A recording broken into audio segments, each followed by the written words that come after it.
Hey, over there. No, it doesn't sound like they had a problem. Our board was never. Yeah, I think that's it's like the neighborhood association chair. Yeah, it's chairs, basically like the board people, Selena, you chair of a neighborhood association? vice chair. The chair is there, our outreach person. We were all actually late, but I think that's because we skew younger than like a lot of the neighborhood association heads that are tired. But yeah, I Hey, think let's not talk to spirit. I think most were there tonight, even like the ones that have sort of died and come back to life. Not the chairs, the association. You think that's Yeah. appropriate. And so we're just trying to find ways to do more community engagement. Sorry, carefully go on the record. All right, are we live streaming as well or just recording? We are live streaming. Excellent. All right, before I get started, Scott, can you hear me? Cool, I got a thumbs up from Scott. And I Zane. can. All right, I will go ahead and call into order the Community Police Board meeting of Monday, April 6th, 2026. We'll do a quick roll call. Welcome. My name is Grant Yoder. I'm the chair, and I'll pass this. I'm Celine Coleman, I'm the vice chair. Jeff is in the room with us. Jeff Jorgensen, member. I'll go to Scott, who's online, Scott McLean, alternate member. and I'll go to Zane on the phone. Hi, Zane Klinger. Thank you, Zane. All right, we have 5 members, which is quorum for us today, so welcome. To start, I will read the purpose of our board here. The mission of the Community Police Board is to provide Salem community with an objective, unbiased, citizen-based, accessible process for the review of complaints against the police department and police officers, and to provide Salem community with information regarding the accountability of its police department in a way that builds trust and enhances communication between the police and all members of the community. To this end, the board advocates for fairness, respect for all individuals, accountability of public employees, equal access to this forum, and open communication and concerns. So thank you guys for joining us here today. The first item on our agenda is to approve minutes from last time. I don't know if you've had a chance to review those. I'd like a motion to approve. I'll motion. I have a motion from Celine. Thank you, Celine. Do I have a second? I'll second. Thank you, Jeff. We have a second. At this point, we do have time for public comment. If there's anything that you'd like to comment or anyone else from the public. I apologize, you also, you did the motion in the second, did you have it did. Oh, I'm sorry. In favor. Oh, I'm sorry. I wasn't thinking. All those in favor, approve? Aye. Aye. Aye. All right. Great, just double Thank you. confirming. Thank you. I appreciate it. Thank you. The third agenda item is public comment. Do we have public comment today? I don't, All right, thank you. other than excuse my appearance and my probable smell, it's been a tough day. Okay. Looks like I don't have any member of the public online either. So next we have a presentation on trespass in public spaces. Right. So hello everyone, for the record, Nick Harrison, Assistant City Attorney, Council Word. This is probably the fourth PowerPoint presentation I've ever made in my life. So it's without graphic or animations, but it does have the information in there. Gretchen asked me to do this as this question came up last time, so I'm gonna kind of run y'all through the general framework of how we look at sort of the interface between trespass law and the right to public spaces and governmental spaces and constitutional limits on government power. I'm glad you figured out how to display the whole thing because I'm not gonna be able to do it if I can't read it, Chris. Thank you. All right, here we go. Next slide, please. All right, so the roadmap, how we're gonna work through this. There's like 3 groupings of slides. So the first one will sort of look at lawful bases for establishing an exclusion, and then the sort of 2 main prongs when it comes to like constitutional speech protections, which would be looking at the forum where this is all common marking right out here. Where is the speech happening? affects the level to which the government can regulate the speech, and then also the specific, like the nature of the rule or policy and how does it regulate speech, or is it regulating conduct around speech? I can come up too. Yeah, once you, like, you get one of- They hear you at least. Right, There you go. excellent. Can you hear me better here, Zane? I can much better. All right, excellent. All right, next slide.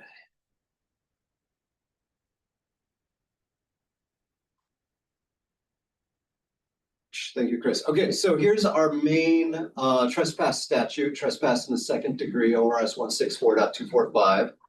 The main factor with this is, if we look at sub 1, is remaining unlawfully in the motor vehicle or upon a premises. So the question there with trespass is then what is it that makes the person's presence unlawful? And that then derives from the person asking them to leave, having lawful authority to exclude them. And how does that work? So next slide. Set it up with a clicker. All right, so I just talked to that point. And then, all right, so to rehash on this one, someone has to have the authority to exclude them, and that the order has to be lawful. If the order violates an individual's rights, it's not a lawful order. So, and we'll talk about some cases where we get into that. That's sort of a general principle. If you're violating someone's constitutional rights, it's not a lawful order. Now, you don't find out that it wasn't a lawful order until you get arrested for trespass, and then you go to court, and then you challenge the charges on constitutional grounds, right? Well, I don't actually do criminal law, so I'm not going to pretend I think violate a murder or something like that, right? Yeah, good. Yeah, good. All right. Thank you, Chris. Next slide. Okay, so in Salem, we also, within the city, so there's like state law, right? We have the Oregon revised statutes, and we also have the SRCs, the Salem Code, that there are a couple of different grounds for trespass that are created by the code. And some of these we also work with exclusion notices. So we have like crime prevention zones. So individuals who have engaged in conduct within a crime prevention zone can be served with an exclusion notice. And what that notice then establishes is that if they come into this area again, then they will be cited for trespass. So in this case, the SRC would be the basis, like the lawful basis of the authority comes from the code. We also we can have policies, we can have rules within government spaces. For example, here in the library, we have a library code of conduct. If individuals violate the code of conduct, they get served with an exclusion notice. And if they violate the exclusion notice, they get cited for trespass. So that's, in that case, the library's code of conduct is the source of the authority, right? And in that case, then the properly designated library staff would have the authority to issue the exclusion notice there. I think that's how it works. I don't know. I don't think we need to get police officers involved for the exclusion notices. It comes to when it's setting for the trespass after that. Hey, can I ask, what is a crime prevention zone? Can I just have a 2-sentence explanation on like what that is and where it comes from? I'm not super up on it. It's in the Okay. SRCs and the cited in 95, 740 to 800. Okay. And please feel free to jump in here, Lieutenant Galvin, if you know more about this. As I understand it, it's essentially like high crime areas have been identified, and there's certain conduct, like the SRCs spell out specific crimes that you can't conduct, or if you get cited for this in this high crime area, you're served with an exclusion notice. Typically the downtown corridor and parks, so if there's that specific activity in the parks, they can be excluded from the park itself, and it's a 90-day exclusion up to, I think it's. Yeah, there's things like smoking meth in the park. Okay. Are these crime prevention zones, are they forever? Or this is identified by the CPZ, or is it like there's been enough of this crime, we're gonna do a crime prevention zone for 6 months? So it's established in the code. I don't know what the review process is Okay. for that for Salem Council, or to change the code requires a vote of council. So I presume the stuff gets revisited every so often, and the effectiveness of the program is evaluated. That's stuff that involves city council, is above my pay grade. Thank you. So. But we don't pay them, so that's all right. Okay. Okay, so then other city offices, for example, at municipal court, or the customer service center are other public places. Issues can arise with people at these places, and then we have lobbies at our various buildings, public works, police, fire, legal department, et cetera, where there are places that are open for people from the public to come to. And they can, subject to the rules or policies of those specific locations, be excluded if their conduct doesn't conform to those. So those are sort of like the bases for authority, both to kind of go from like big picture and also to like narrow pictures that are more germane to the issue we were talking about. And yes, yeah, questions, totally open to questions. I don't know, are we able to take public questions during this process? I was on the public comment period. Nathan, I defer to you on that. I'm open, this is just an educational thing that I've been asked to do, so Yeah. I'm happy to make it interactive. That'd be great. Thank you. Yeah. And I don't know if this stems from my last appearance here or whatever. But relative to the trespass, if some public entity creates this exclusion, Mhm. if, and I think I understand what you said about process with it. But does that supersede my civil rights under the First Amendment? That's what we're getting to. The next two Okay. parts, we're gonna look at the Constitution analysis. So I'll burn through the next like half Okay. dozen slides, and if you still have questions on Yeah, that, absolutely. I'm happy Thank to you. address them. So yeah, there are limits, right? And we like to say we live in a constitutional republic, and part of the brilliant notion of having a constitution is to create a document that limits government powers so that you don't just get snuffed by the state for no reason at all. All right, a policy rule, all right. Okay, so. All right, this one, we can just read through it here. I think my next one is where the constitutional law stuff starts. So we have, okay. Yes, nature of the forum. All right, so we kind of bleed into that. So maybe we'll start here and then we'll go back to the previous one after that. So the first sort of thing we look at when we look at government limits on speech is where is the speech being limited? And within all the different cases where First Amendment, we'll also talk about Article 1, Section 8, which is the Oregon State Constitution's free speech protections. Where that happens, the federal Supreme Court has recognized basically like 3 categories of places where there are different levels of scrutiny that get applied to government action. And so the first one is our traditional or open public forum. So this is like a park, sidewalk, any place that's generally open to the public. In these places, governmental restrictions on speech are subject to very strict scrutiny. So generally, but there are still, like, we can all think of like cases where the government is still able to restrict speech in public. You think about like nuisance laws, for example, noise ordinances, things like that. Depending on what's going on, if I want to go to a park and proselytize my religion, government can't really affect that. But if I'm in front of my neighbor's house at 2 a.m. with a bullhorn proselytizing my religion, there can be restrictions placed there, right? So it's not without, like, it's not like free reign in public area, but how the government regulates speech in fully public areas is very limited. Our next tier is what we call a limited public forum. And so these are spaces, essentially what a limited public forum is, a space created by the government that is, it's public for limited use. So like a school auditorium is an example. It's been created, it's a government space, it's owned by the government, but it's there for specific purposes, play shows, concerts, or whatever. Council chambers would be another example. It's a public space. We go there to speak about public things, but again, I can't go there and proselytize, right? I can go and speak during council meetings. So our issue with like government offices that are open to the public will fall within this limited public forum. They're public spaces and they're open for a specific public purpose.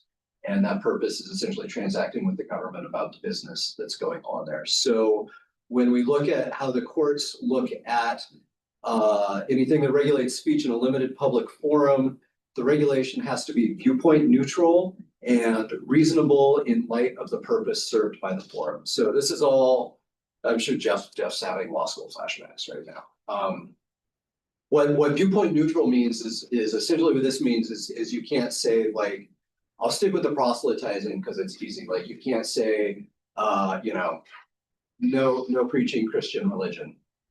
But Buddhism, Hinduism, Sikhism, okay, right? That's viewpoint discriminatory. Or you can't say like, you know, we'll allow you to come and talk your political talk as long as it's pro-Trump, right? Again, that's not viewpoint neutral. So it has to be in such a way that the content of the speech isn't what's being regulated. So, and we'll get to, and then this gets into what we call time, place, manner restrictions, which are a couple slides down. Our third criteria, just for thoroughness, because I have fun educating people and writing visually unappealing PowerPoint slides, is a non-public forum. So this would be like government offices that are not open to the public, military bases, you know, places the public can't go. And essentially those we get to regulate like a workplace. And as far as public speech goes, don't. All right. So let's, yeah. And we use the word speech, that we normally think of oral process. Speech is also signs, posters. Absolutely, yes. So speech would T-shirts. include conduct. Yeah, the famous case of with California v. Cohen is this was a gentleman wearing a jacket that said something like "F the government" into a courthouse, and he was excluded for obscenity. And this was a case where like the Supreme Court found that the wearing of the jacket was expressive conduct and counted as speech. So First Amendment protects things like flag burning. So, and we'll get into a little bit like where is the conduct speech? Where does that break down within the context of how speech and conduct can get regulated in a limited public forum? Hopefully it becomes clear. We'll see. It's con law, so it's always, and I remember when I was in con law, I was like, I do not want to deal with this stuff when I was growing up. It's so friggin' muddy and it's so, I mean, it's argumentative, but that's like some lawyers like arguing. Some people, that's why they get into it. All right, can we go back one real quick, Chris, to see if there's something useful I want to say on the previous slide? And in the public buildings, i.e. the state building of some sort, am I allowed to go in and say, you know, F this person, you know, this politician, F the governor, whatever, with something on my shirt? I don't say it. It's just written on my shirt. I'm guessing you can't give an individual legal advice, and I would worry that the phrasing Okay, of that's your fine. question, yeah. But I mean, you know, because there are restrictions in some public buildings in Salem that say you can't bring a poster, you can't say that. Right, so what I can say, cleanly, cinch down my lawyer hat here, is that one, you have to look at the individual policies of the place you're at. So if the place has a policy about obscene language, and you run into that, you're running into that. And so it's not about like where it's viewpoint neutral is it's not like you can't say, you know, F the governor or F this person. But if it just says F whatever, then you're running into the obscenity policy, and that's viewpoint neutral. And so again, depending, our limited public forum is it reasonable in light of the purpose served by the forum?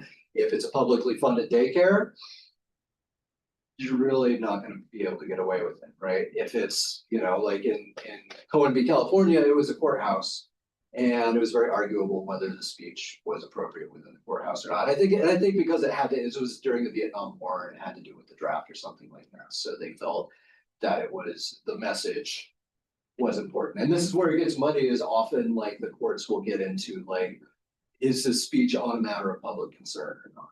And, you know, saying something crude about public political figures often gets you in the door for a matter of public concern. So Out the door as the case may be. okay, good, let's move forward. Thank you, Chris. All right. So this is so the Huffman and Wright versus Wade was a case where they were looking at some people. It was actually not a criminal trespass, but a civil trespass, but they were still looking at the application of laws in the context of trespass and whether the laws could be enforced against the people. So they'd like trespassed into a logging company. These were some hippies who were, you know, screwing with logging machinery and stuff like that. maybe they were spiking trees and stuff like that. So, but there were some good quotes from this case. So I'm just going to read this out loud. The Oregon Supreme Court has recognized that almost every act is motivated at some level by a thought or a belief, and to one degree or another expresses that thought or belief. So that's, and then I forgot my quote at the end there. So that kind of gets to this, where does how do we distinguish conduct from speech? Because if you really get into it, anything can be a kind of speech, right? And so there's an infinite regress. We need to be able to draw lines about that. So engaging in constitutionally protected expression while engaging in otherwise punishable conduct such as trespassing does not insulate the unlawful conduct from the usual consequences that accompany it. So for example, you're in a public place, like an easy example is maybe like courthouses have a no weapons rule. All right. And I run into a courthouse with a gun screaming my epithets about political figures. The speech is protected. It's about a matter of public concern, but because I'm doing it with a gun in my hand, like the speech doesn't protect me from the consequences of bringing a gun into a courthouse. Right. I'm kind of creating extreme examples that paint how we want to make the distinctions when we look at it. All right, third quote, a person's reason for, and these are emphasis and original. I didn't put this in the sites and I feel self-conscious about this with another attorney. Emphasis in the original. A person's reason for engaging in punishable conduct does not transform conduct into expression under Article 1, Section 8, which is our Oregon State Constitution, free speech. All right, and speech accompanying punishable conduct does not transform conduct into expression. So that's sort of how they decided to draw the line there, is like, if there's conduct in speech and the conduct violates a rule, you're not gonna get an excuse for the conduct just because the speech is protected. At least that's what I take away from these quotes here. Next slide, please. All right, so here's the great Article 1, Section 8, which is much more broad, both in words and in application than the federal First Amendment. It says the Oregon Constitution forbids lawmakers from passing any law restraining the free expression of opinion or restricting the right to speak, write, or print freely on any subject whatever. All right, and then our quote from State v. Robertson. This forecloses the enactment of any law written in terms directed to the substance of any opinion or any subject of communication. And in this case, State v. Robertson, if you want to do some fun research, this is the landmark case that Oregon courts use to evaluate Article 1, Section 8 cases. It sort of breaks down, you can really get into the weeds of state constitutional law. Want to do some fun research. You're getting your diverse, right? Doug's gonna be so mad at me. All right, next slide, please. All right, so we have this fun word in lawyerese where we say facially unconstitutional is what they say to mean on its face. So a law that focuses on the content of speech is facially unconstitutional. This means you take a look at its face, you can tell it's unconstitutional. So, so this could be, for example, like no religious speech in the library. That's talking about the content. So we can't do that. Can't do that. And again, like, as we get into weird places when it comes to political speech, right? Like we say no political speech, we can't really say that. Although we can, side note, with the Hatch Act, we can limit political speech by government employees. And I don't know why the Supreme Court was okay with that, but that's a totally separate thing that we'll talk about later. Laws aimed at limiting other conduct may be found unconstitutional as applied. Okay, and so this is depending on the circumstances. So this as applied, so like we have a rule that says like, you know, no abusing city staff, right? And so that's conduct, kind of speech, kind of conduct. But it's at least factually neutral, right? So then when we look at then we can look at like, well, is it as it's applied to a specific individual done in a constitutional way? And the example from this, or some fun cases, the city of Eugene got to the Court of Appeals a lot for a lot of things. You can imagine why if you lived in Eugene. So Eugene v. Lee was one where some animal rights people were protesting the circus.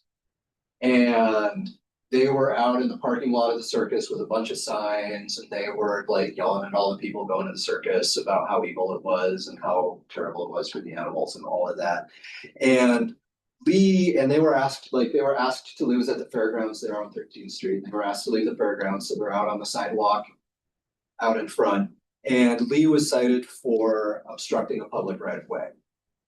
And as the case went up, what they found was that Lee was not fully blocking the right of way. And in fact, the officer, like when they looked at it, the officer was citing Lee because Lee was there protesting the service. And they found that even though the statute, the rule that says you can't obstruct a public right of way was neutral, as applied, it infringed on Lee's rights of speech. And so this also, you know, there was a lot of analysis of like, okay, like because like what was the venue and what was the speech and where was it? And they weren't fully obstructing, like people were able to pass by, they were just standing there. So like a lot of like tiny facts got into it, but this is an example of how a law that seems neutral can nevertheless be unconstitutional if it's used as sort of a proxy for restricting a protected right. Okay, I'm checking, still making sense? Good. All right, next slide. All right. So similar considerations related to the First Amendment to the federal Constitution. Oregon courts recognize that time, place, and manner restrictions may be constitutional under Article 1, Section 8. So what this means, we can't regulate the content of the speech, but we can regulate the time, right? Like this is where our like noise and nuisance ordinances, right? You know, loud noises after a certain hour. Place, right? Like no violent language in the library, no Fire theater. Yeah. It was also a First Amendment case. No screaming in the library is a place. And then manner is where you can get to like, in First Amendment cases they look at like fighting words, they look at threats, they look at obscenity, different things like that. So things that are outside of the content of the speech can nevertheless be regulated. So this is sort of, to kind of bring it back, we have our like forum, right? If we're in a big open public forum, the restrictions have to be very narrow. But if we're in a limited public forum, restrictions can be more broad, but they have to be reasonable related to the purpose of the venue. And so hopefully I'm stitching this all together better than my con law professor did. All right, so when courts are looking at time, place, and manner restrictions, they're going to look at like, does the law discriminate on the basis of the subject or content of the speech? Is it prohibiting certain forms of speech? Another thing they look at is, does the restriction advance a legitimate state interest without restricting substantially more speech than necessary? So in like a government office situation, we have the like efficient administration of business as a government interest, right? We can also have like, you know, spaces like libraries and government offices. We can have restrictions about simply maintaining a safe and welcoming environment for the public in general. And so we can regulate conduct around that as long as it's not about the content of the speech. And then there need to be ample avenues to communicate the message despite the restrictions, right? So different ways to bring your complaint, whether it's by the phone or email, talking to different people. The door needs to be open, like you can't just be closing people down because of their speech. So those are the types of analyses that you know, challenges based on speech, like how this will get looked at in the courts. Next slide, please, Chris. All right, okay, so a rule or policy that limits the time, place, or manner of speech, courts will examine how the law was applied. So these are again are applied like from Lee, whether the application was directed at the content or the expressive nature of the activities. So generally permissible time, place, and manner restrictions aim to channel rather than prevent the message in question, right? So like you can bring your complaint, but in an even voice, in a calm way, without too many F-bombs, as examples. All right, next slide. All right, so lobbies of government buildings are considered limited public forums for free speech analysis. So speech may be restricted, provided the restriction is viewpoint neutral and reasonable given the nature of the forum. When I talked to a couple, I was an attorney up in Portland who was a named defendant in some suit that involved some trespass and speech and things like that. And I was talking with him about it, and this is for you too, Steve. The advice, if government is going to go about excluding people from limited public forum, the exclusion should be focusing on the secondary characters, like the secondary actions, not the speech itself, but what is the conduct and does the conduct violate policies? It shouldn't really be about the speech at all, is the way, if the city's gonna do it cleanly, that's how the city should go about it. The time, place, or manner of individual conduct rather than on the content of the speech that may be regulated. So rules restricting conduct such as yelling, offensive or abusive language, or interfering with the work of government employees would be reasonable restrictions depending on the forum. And I think that's the last slide. Yes, students. All right, any questions? Nathan, thank you for your help. Yeah, for sure. For sure. I would say this was almost fun to work out. I will take almost fun any day. Yeah, that's as good as it gets in the legal world sometimes. Any questions from the board? Just to answer one of your questions, Grant, looks like the exclusions can be 30 days if it's a C misdemeanor, or 90 days if it's an A misdemeanor, and it can get up to a year. In terms of how long they can exclude people from those crime prevention districts. I appreciate it.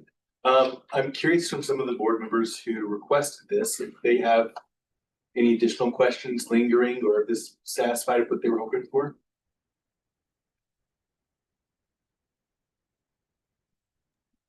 I should say I was nodding that, yes, this satisfied, and no, I don't have any questions. Thank you, Scott. I appreciate it. I couldn't quite see there. Thanks, Scott. I tried to be thorough without being too technical.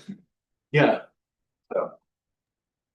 And this is Kelly. You cannot see me nodding, but also appreciated and satisfies all the inquiries and questions that I had. So thank you so much. Yeah.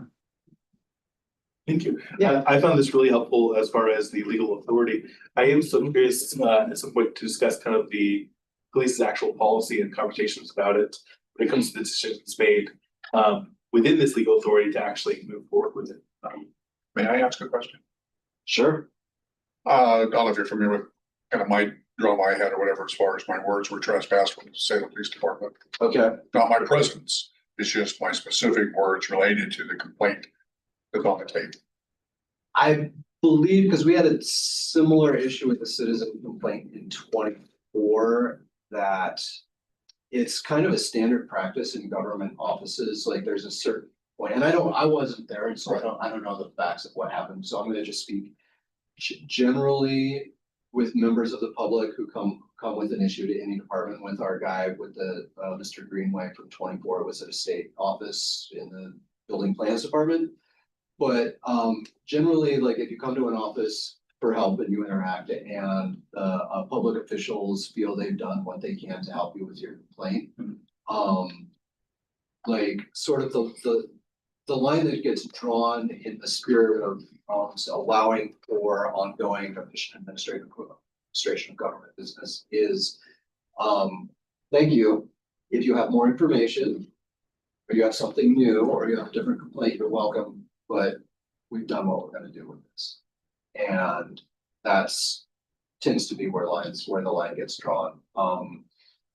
My hope would be that that it's, I don't know, that like things, at least from the city side, that things are being thoroughly documented, that we know what's going on. It can be frustrating to not get the answer you want from a government office. But again, like, I don't know the specific and that's fine. situation, and I wasn't, so I don't know like the nature of the conduct, or how many people were talked to, or how many visits, or Right. this or that. No, that's fine. anything like that. That's kind of what you described relative to climbing up the ladder, got so far, so there's no more Yeah. steps, you're done. Yeah, there is, Okay. I might have taken out, there's a criminal statute for interference with efficient administration of government interests. Or as for 162.245. You probably never had to defend that one. I don't know that it ever gets used, but it's on the books. So that, in terms of like sources of authority, like, but it's very fuzzy, like where is the line? We're all, we all try to. So I hope we're all trying to be respectful and efficient, right? So we do our jobs. But Thank you. Thank you for your presentation. If you ever want to make your fourth PowerPoint, give us a call. okay, Happy to have you. yeah, fun research projects. It's it's easier than what I do during the day, so. Yeah. Well, Yeah. I have it on YouTube, so you can just point them to the direction for. YouTube, so you can just point them to the direction for. How do managers navigate this topic? Yep, that's right. Next time we'll just pull up the recording. All right, excellent. Well, thank you again, Nick, for reviewing this. Next, we have a request for, or actually, we're gonna do our case review report for our recent 25 INF -006. Gretchen, for this, we're reading the findings, and if so, do you receive feedback that needs to be incorporated these findings from the board? Thank you. I don't know that you need to read it out loud unless you would choose to. It would be, does this reflect what the group wants it to say?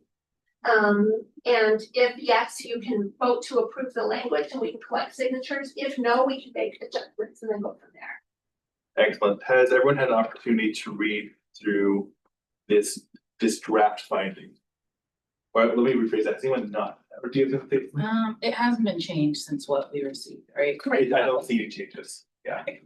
Has anyone not had an opportunity to read through the draft findings? Okay, do we need to move it to? Okay, Well, I would make a motion and if nobody has any edits or corrections, then yeah, excellent. please. Thank Would you. anyone like to make a motion to finalize these findings? I can make the motion. Motion from Scott, I'll second. second from Celine. Those in favor? Aye. Aye. Aye. Kelly, Oh yeah. Kelly? You're on mute. Aye. Thank you, Kelly. Excellent. At the conclusion of this meeting, if the board members present will stick around to sign, and then Gretchen, I'll let you coordinate with the other members to get the signatures as well.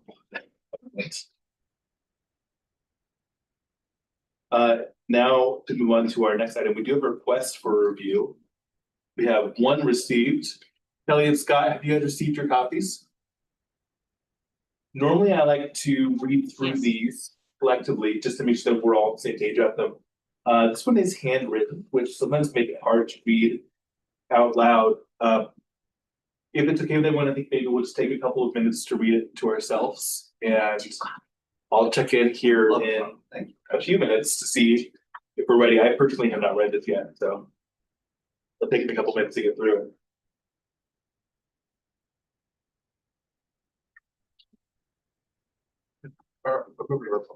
Here, perhaps. Think it.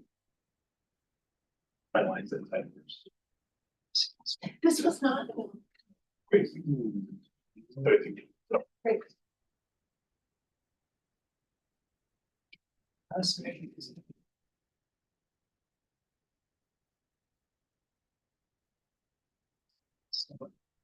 Awesome.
Hi, is anyone still reading?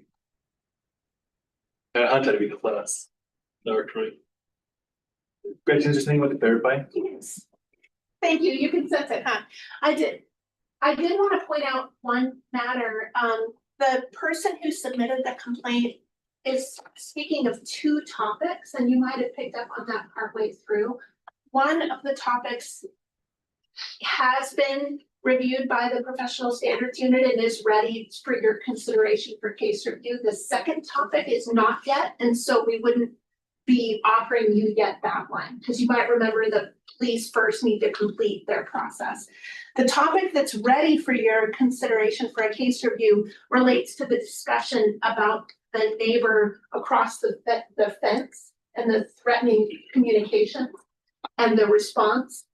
The second matter relates to a neighbor and a wellness check request and a deceased neighbor, and that item is not yet. So if that helps for clarity. Yes, thank you. Great.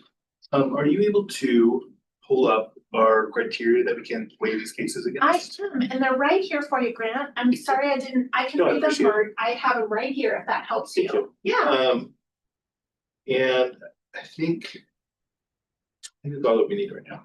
great, yeah.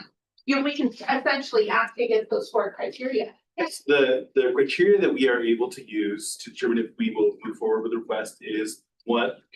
Sorry, maybe let me rephrase that. Reasons we can deny a request are if the board does not have jurisdiction over the subject matter of the complaint. 2, the complaint was not timely filed. 3, the complaint is so clearly without merit that no reasonable person can sustain findings based on the facts present, based on the request for review filed by the complainant. Or 4, that the board determines the request is repetitive and has been previously adjudicated. One clarification I had is this complaint, it seems like it's talking about both dispatch and the police. Are dispatch, is that a city workers, they're those part of this board, or are they their own separate thing? they're their own separate thing. Although they're city workers, they're technically employees of the Salem Fire Department. Great. You can maybe make observations in a final report, but they'd be outside the exact purview. Okay, excellent. And was this complaint timely filed? Yes, And did this occur within the city limits? yes. Great, excellent. Does anyone have questions before we vote on those 4 things? Scott? Just to clarify, Gretchen, I know that you mentioned it was regarding the first issue with the neighbor. So if I'm understanding right, is the complaint specifically about the lack of what the complainant claims was a police response? Is that my understanding that that's the complaint? Yeah, I think that's a fair short summary. Yes. Okay, all right. Are we able to know now if this was logged as citizen contact or if it was actually fully investigated or what? Yeah, it was logged as a citizen contact and closed at that level. Okay, excellent. Any other questions for the board before we vote? All right, will all those that believe that this does not meet any of the 4 criteria to be dismissed and it should be moved forward with a hearing, say aye.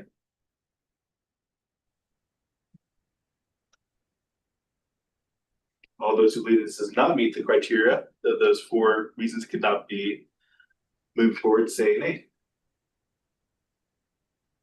No. So, but neither? I'm so sorry. So was the second vote that we're saying no, that it does match I guess maybe the? I did double negatives. Yeah. Yeah, sorry. I haven't been sleeping a lot. That's fair. Let me be clear, to move forward this and schedule it for a hearing, aye. Aye. That works, Excellent. yeah. I was expecting some ayes. Scott, did I get? Aye. Excellent. Kelly? Aye. Thank you. Zane, are you still with us? I am. Oh, but Aye, all right, it's a unanimous ayes. That was, I was looking, I'm sorry about my phrasing, I will tighten up the ship. Oh, you're wonderful. Right, it seems like it probably be best to schedule this over email move.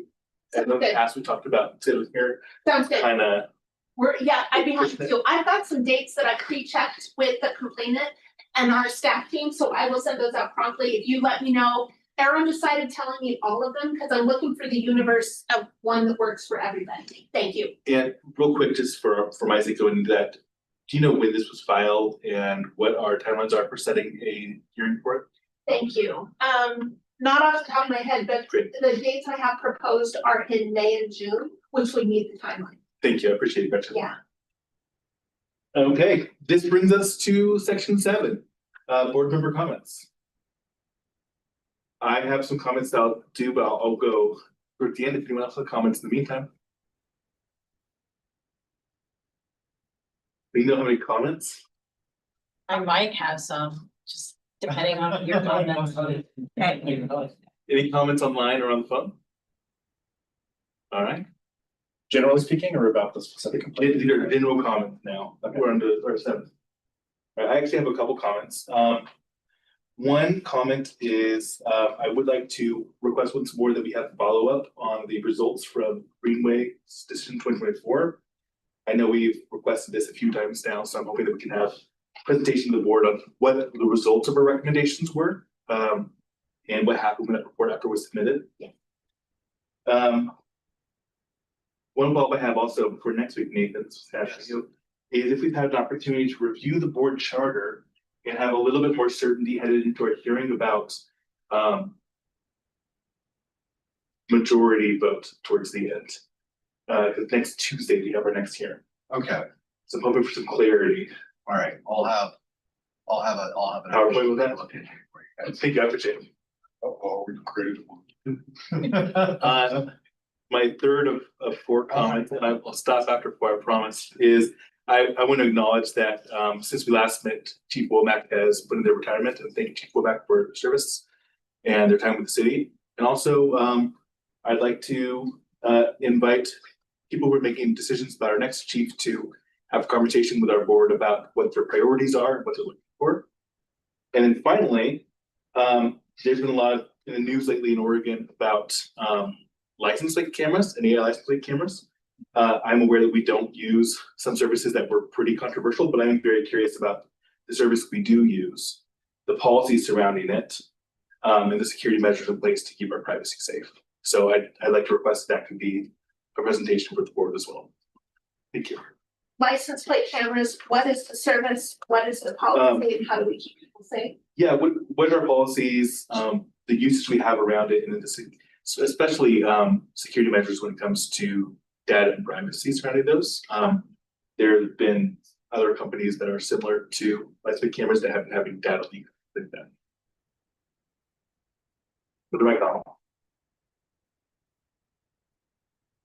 And with that, absent any more comments, I'd like to adjourn a meeting and welcome our members that are here to sign this while we're here. And I look forward to seeing the rest of you next Tuesday. Thank you. Thank you. Chris, we end recording. Thank you, everybody. I have a first one, Richard. Yes, I am listening. Part of the reason I'm again in this condition is I had to make a stop and my battery was dead in my truck. And if anybody would, if in case I'm stranded in the parking lot, they might give me a job. Yeah, where are you? Yeah. And Up top? yeah, Me too. I think I have cables. I'm happy to do. perfect. All right. Thank you. Thank you guys. Thank you. See you guys Thank you. until next week. Tell me.